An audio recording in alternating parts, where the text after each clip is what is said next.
Hi, in this tutorial I'm going to show you how to split cells in LibreOffice Calc. So for example, we have here names Adam Wright, Camille Taylor, Gabby Smith, John Evans and Martin Williams, and we would like to split this cell and move surname to another column. If we want to do it, we need to select all cells that we want to edit. After that, we need to go to data and we need to select here option text to columns. Now we have two methods to get this effect. We can select here separated by, and we need to select here space, because it will let us to separate these columns.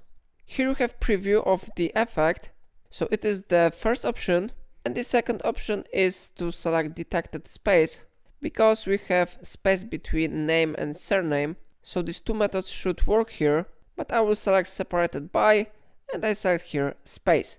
After that, I click OK button, and how you see our cells have been successfully splitted. So that's all for today. If I helped you to do it, remember to like this tutorial and subscribe my channel, and please let me know in comment if it solved your problem.